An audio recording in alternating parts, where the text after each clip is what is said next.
À Harvard, Mark ne reste que 2 ans. C'est peu, mais suffisant pour y laisser son empreinte.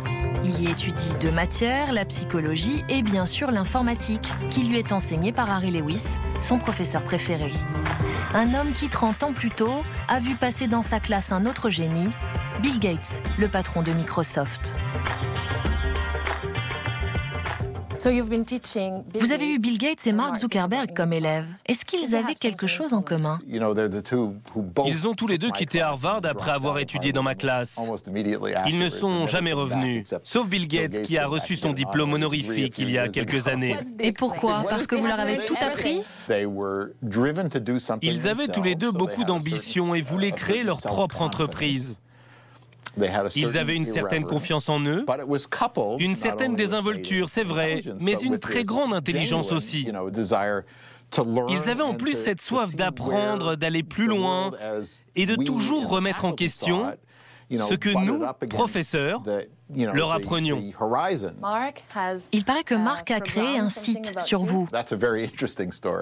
C'est une histoire très intéressante. L'objectif du site était que chaque élève pouvait taper son nom et savoir combien de connexions le séparaient de moi. Clairement, il expérimentait des concepts de réseaux sociaux pour comprendre comment créer le sien. J'imagine que beaucoup de vos étudiants travaillent sur des projets personnels. Qu'est-ce que vous en pensez? Je pense que c'est une très bonne chose. J'ai beaucoup appris depuis mon expérience avec Bill Gates en 1975, car lui aussi avait un petit projet personnel, le futur Microsoft. Et cela lui prenait beaucoup de temps. À l'époque, personne n'en voyait l'intérêt. Je pense donc qu'il ne faut pas juger les étudiants pour leurs activités extrascolaires, parce que personne ne peut savoir à l'avance ce qu'elles vont devenir. Et à la fin de l'interview, le professeur va nous faire une confidence. J'ai réussi à ne pas vous dire que Mark ne venait jamais en cours, ce qui est la vérité. Je sais que vous auriez adoré que je vous le dise devant la caméra.